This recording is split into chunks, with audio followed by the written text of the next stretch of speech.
हाय दोस्तों, विपुल भट्ट पहचाना ना?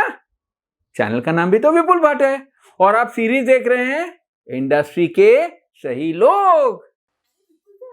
आपने ये उल्टा चश्मा क्यों पहना हुआ है? तुमने देखा उल्टा चश्मा?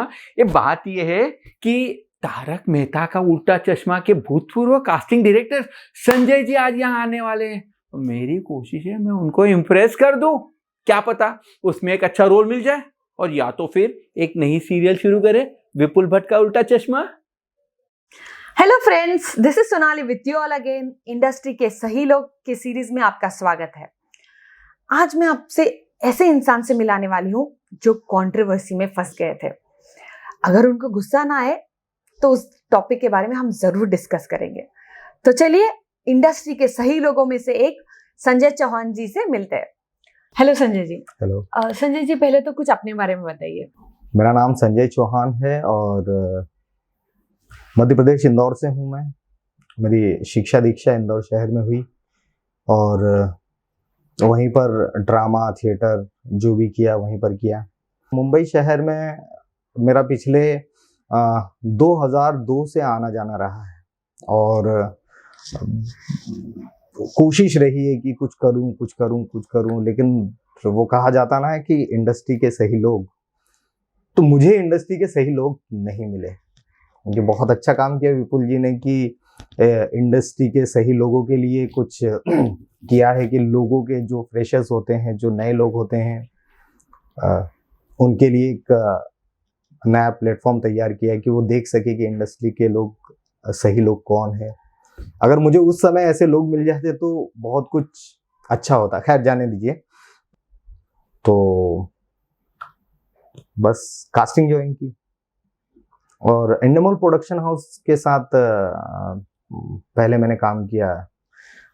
एसोसिएट कास्टिंग डायरेक्टर वहाँ से शुरू किया था मैंने और उनके साथ सावधान इंडिया करता था और भी कुछ प्रोजेक्ट चलते थे जिनके लिए मुझे करने को मिल जाता था, जैसे इमोशनल अत्याचार या बिग बॉस से। तो सब सीखना मिल रहा था वहाँ से और लोगों से सीख रहा था मैं।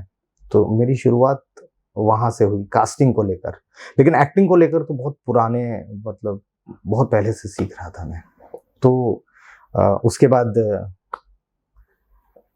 तारक मेहता का उल्टा चश्मा ज्वाइन किया मैंने, वहाँ काफ़ी काम किया और फिर टीवी करने के बाद मन किया कि अभी फिल्में करना चाहिए, तो फिल्में शुरू की मैंने।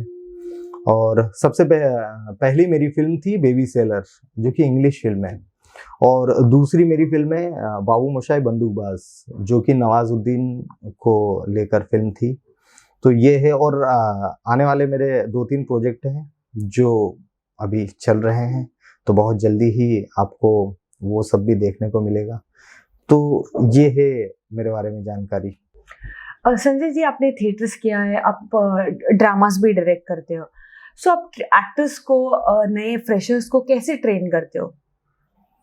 बहुत बढ़िया, अच्छा सवाल पूछा है, क्योंकि आजकल मेरा यही पेशा है कि मैं नए लोगों को सिखाऊं, क्योंकि जब सीखेंगे तो इंडस्ट्री के सही लोगों के पास पहुंचेंगे। अगर नहीं सीखे और सीधे उठ के चले आए तो आप जानते हो कि यहाँ पर कोई भी आपसे कितना भी पैसा ले लेता है और फिर बाद में लौट के बुद्धू घर को आए, तो ये हो जाता है। तो जो नए लोग आते हैं उनको, उनका इंटरेस्ट जानता हूँ मैं कि भाई क्या है बंदा, क्या सीखना चाहता है, क्या करना चाहता है, और उसी के अकॉर्डिंग मेरा एक यहाँ ग्रुप है भांस थिएटर एंड एक्टिंग क्लासेस, जिसमें मैं एक्टिंग कोच हूँ। तो जब मेरे पास आते हैं ऐसे लोग कि सर मुझे फिल्म लाइन में काम करना है, मुझे एक्टिंग करना है, तो सबसे पहला मेरा यही उनको ज्ञान होता है कि भैया आप सीख लो, अगर मुझसे ना सीखो किसी और से सीख लो। इतने सारे लोग हैं, बहुत सारे ज्ञानी हैं यहाँ पर, आप किसी से भी सीख सकते हैं, या अपने शहर में जो लोग हैं जो ड्रामा या थिएटर करते हैं वहां से थोड़ा सा नॉलेज ले लो। संजय जी, आपने थिएटर किया है, आपने सीरियल्स के लिए कास्टिंग किया है, वेब सीरीज किया है, मूवीज किया है, तो इन सब एक्टिंग में कैसे डिफरेंसेस होना चाहिए?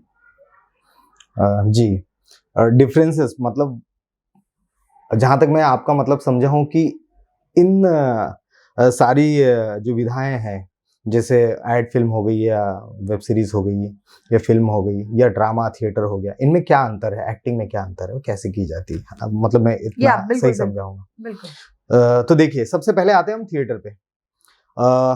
थिएटर अभी जो करते हैं और एक समय पहले जो किया करते थे, उनमें बहुत अंतर है।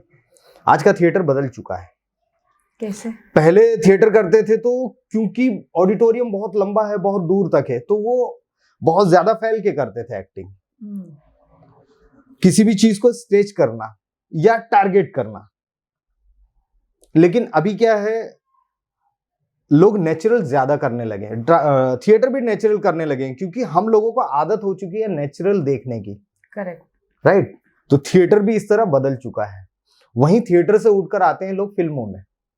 फिल्मों, जितनी भी फिल्में नेचुरल होता है, वेब सीरीज उसमें नेचुरल होता है।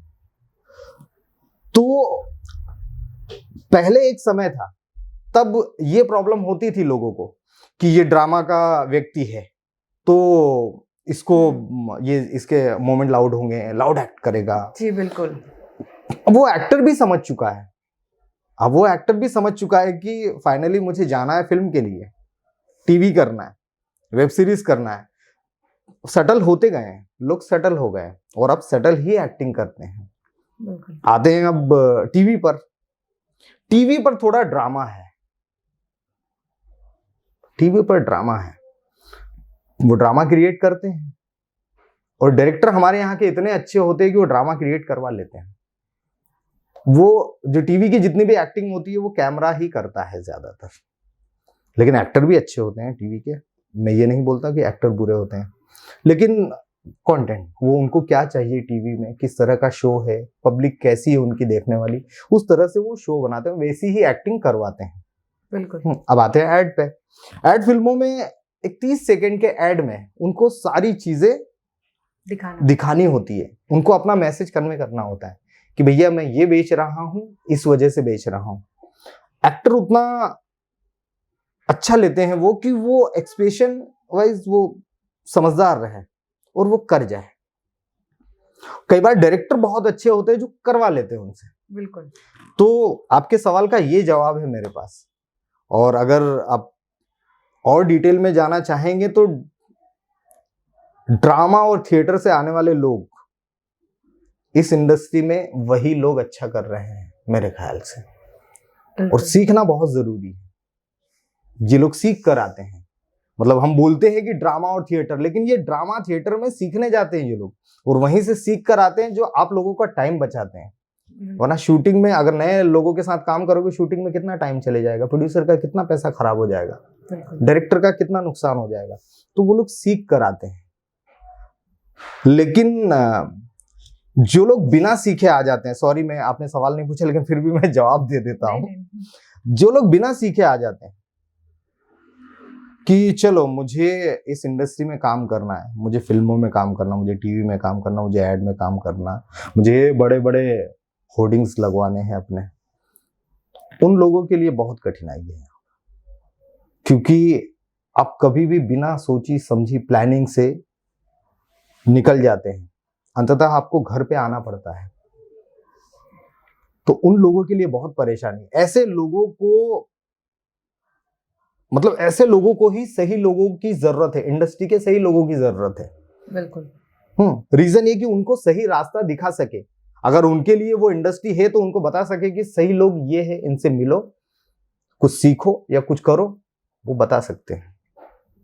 वरना फिर वही होगा कि आज कोई भी राज नाम का आदमी आएगा और बोलेगा कि चलो मैं तुम्हें एक फिल्म में काम दिला देता हूँ, आओ मैं मिलवा देता हूँ डायरेक्टर से। वो दूसरे राज के पास ले जाएगा और उस राज को बोलेगा कि ये लड़का है, इसको फिल्म में काम दे दो, वो या टीवी शो में काम दे दो। वो बोलेगा सही दिख रहा है, चलो। वो साइड में ले जाएगा, बोले सिर्फ 20,000 रुपये लगेंगे, तो 20,000 रुपये मुझे दे, मैं तुझे काम दिलवा रहा हूँ। वो खुश होकर 20,000 रुपये दे देगा। 2 दिन बाद फोन भी नहीं उठाएगा, वो पता भी नहीं चलेगा किधर गया वो राज। ये बंदा राज करते घर पे राज करेगा। तो इस तरह होता है जी। संजय जी, आप अपने बच्चों को ऑडिशंस के लिए कैसे प्रिपेयर करते हैं? जी, बहुत बढ़िया सवाल। देखिए, मैं कास्टिंग डायरेक्टर हूँ, ड्रामा डायरेक्टर भी हूँ, एक्टिंग कोच भी हूँ। तो मेरा टारगेट यही होता है कि जिस व्यक्ति को या जिस बच्चे को मैं तैयार कर रहा हूँ वो निपुण हो, अपने एटलीस्ट अपने काम में तो निपुण हो। उसको अगर कोई खड़ा कर दे तो उसको एक्टिंग करना आना चाहिए। और मुझे पता है कि ऑडिशन नहीं, वो एक्ट भी करे तो भी वो सच्चे मन से करे, वो सही करे। तो मैं ऑडिशन के लिए नहीं तैयार करता हूं उनको, मैं एक अच्छे एक्टर की तरह वो अच्छे से एक्ट करके आए उस तरह तैयार करता हूं। और जैसा कि अभी कास्टिंग करता हूं तो मुझे पता होता है कि क्रिएटिव को क्या चाहिए, किस तरह के एक्टर चाहिए, डिमांड क्या है, स्टोरी की डिमांड क्या है, डायरेक्टर को क्या समझ में आएगा, क्या देखता है डायरेक्टर, एक्टिंग में किन चीजों को ऑब्जर्व करता है। बिल्कुल।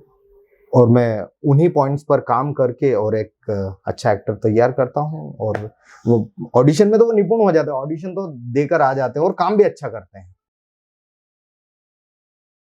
संजय जी, आप एक एक्टिंग कोच भी है, एक एक्टर को अपने आप को कैसे बेहतरीन करना चाहिए? देखिए, एक्टिंग और एक एक्टर, हम कोई भी चीज खरीदने जाते हैं, हाँ थोड़ा घुमा फिरा के एग्जांपल दे रहा हूँ, समझ जाएंगे, एक्टर लोग समझ जाएंगे या जो लोग देख रहे हैं वो समझ जाएंगे। तो हम कोई भी सामान खरीदने जाते हैं, मान लो एक साबुन मैंने लिया और वो एक तो पैकेट में है और एक दूसरा मैंने ऐसे न्यूज़पेपर में लपेट के यहाँ रखा है, एक पेपर में लपेट के रखा है, एक उसके सही पैकिंग में है। तो और आपको बोलूंगा इसमें से कौन सा लोगे, आप कौन सा लोगी? ऑफ कोर्स प्रॉपर पैकिंग वाला। पैकेजिंग अच्छी होना चाहिए। व्यक्ति बात करने से लेकर प्रेजेंटेशन, कपड़े कैसे पहनता है, कैसे चलता है, कैसे देखता है, कैसे बोलता है, कैसे डील है, क्या डील है उसकी, उन सारी चीजों पर ध्यान देना चाहिए। तब जाकर एक एक्टर अपने आप को प्रेजेंट कर सकता है, क्योंकि वो भी एक प्रोडक्ट है, वो बेच रहा है अपने आप को। तो जब एक प्रोडक्ट बेच रहा है, लोग तभी खरीदेंगे जब उसमें कुछ क्वालिटी दिखेगी। जब तक क्वालिटी नहीं है कोई लेगा नहीं, वो पड़ा रह जाएगा। कई सारे प्रोडक्ट पड़े हैं, कोई ले नहीं रहा है क्योंकि क्वालिटी नहीं होगी या पैकेजिंग सही नहीं होगी, पैकेजिंग खराब होगी उनकी। लेकिन इसके साथ मैं ये भी कहना चाहूंगा कि बहुत सारे ऐसे लोग हैं जो इन चीजों पर काम ना करके, क्योंकि हर व्यक्ति के पास इतना पैसा नहीं होता कि वो अपनी पैकेजिंग पे काम कर ले, लेकिन वो अपने टूल्स पर काम कर सकता है। चाहे उसने कपड़े अच्छे ना पहने हो, लेकिन उसे एक्टिंग अच्छी आती हो, उसकी भाषा अच्छी हो, इन चीजों पर तो काम कर ही सकता है। तो वो भी उसी के अंतर्गत आते हैं, वो पैकेजिंग के अंतर्गत ही आते हैं। भाई नहीं है नया कपड़ा, पुराना कपड़ा वही धो के पहन लिया मैंने, जरूरी नहीं है कि भाई सारे नए कपड़े हो, भाई ब्रांडेड कपड़े हो, नहीं है, कोई बात नहीं यार, पुराने कपड़े, लेकिन उनको भी धो के व्यवस्थित तरीके से जाए। जब एक्टर एक प्रोडक्शन हाउस में जाता है तो कास्टिंग डायरेक्टर उसको, अगर कहीं कैमरा ना लगा हो तो वो वैसे ही देख लेता है कि अच्छा वो आया, देख लो भाई, बराबर, ठीक है। तो कहीं ना कहीं से वॉच करते रहते हैं। तो उसका जो बिहेवियर है और एटीट्यूड है वो सही मायने में होना चाहिए। और आप देखेंगे कि इंडस्ट्री के जितने भी बड़े बड़े लोग हैं जो अच्छे लेवल पर काम कर रहे हैं, बड़ा काम कर रहे हैं, वो हम्बल है, वो आराम से बोलते हैं, प्यार से बातें करते हैं। तो हम्बल होना बहुत जरूरी है, वरना इंडस्ट्री में ऐसे मैंने कहीं भी मतलब नए नए लोगों में भी ऐसा देखा है कि थोड़ा बहुत कुछ एक आध दो को प्रोजेक्ट कर लिए, उसके पहले बोलते हैं संजय सर, फिर बोलते हैं हाँ संजय बोल, फिर मुझे बोलना पड़ता है कि भाई आ जाओ थोड़ा। तो होता है ये। तो आदमी को, एक अच्छे एक्टर को अपनी पैकेजिंग पे ध्यान देना चाहिए, अपने टूल्स पे ध्यान देना चाहिए, अपनी एक्टिंग पे ध्यान देना चाहिए, अपनी स्किल को तैयार करके रखे। और कहीं भी ऑडिशन देने जाए, चीजों को समझे कि वो क्या बोलना चाहता है, कास्टिंग डायरेक्टर क्या बोलना चाहता है, उसको समझे और उसको जो चाहिए वो करके दे। संजय जी, अभी जैसा आपने कहा कि एक एक्टर जब एक काम कर लेता है तो उसको एक वो एटीट्यूड आ जाता है, अभी तो मुझे कंटिन्यूअसली काम मिल जाएगा। एक या तो मान लीजिए वेब सीरीज हो गया या सीरियल्स हो गया, उसके बाद वो घर बैठ के सोचता है उसको अपने आप कॉल आ जाएगा, तो इसके बारे में आपको क्या कहना है? देखिए, डिपेंड ऑन आपका काम कैसा रहा है, आप कैसा काम करके आए, और उस काम करने के दौरान आप लोगों से किस तरह का व्यवहार करके आए हैं, सारी चीजें काउंट होगी ना मैडम। जब अगर बंदा काम अच्छा करके आया है, व्यवहार भी अच्छा है, तो लोग उसको ढूंढते हुए आ जाएंगे कि भाई एक और शो है, और चैनल में उसके लिए लड़ेंगे कि भैया ये काम करेगा, क्योंकि टाइम भी बचाता है, बात भी अच्छे से करता है, और वो कंटिन्यू काम करते रहता है। बाकी तो आप समझ ही गए होंगे कि क्यों दोबारा कॉल नहीं आता, बैठे ही रह जाते हैं। तो रीजन ये है, आपकी एक्टिंग के साथ साथ आपका व्यवहार भी उसमें बहुत मायने रखता है। संजय जी, ऐसा भी होता है, बहुत नामी एक्टिंग इंस्टीट्यूट से एक्टिंग सीख के आता है और वो बहुत ओवर कॉन्फिडेंट हो जाते हैं कि मुझे एक्टिंग अभी पूरी आती है।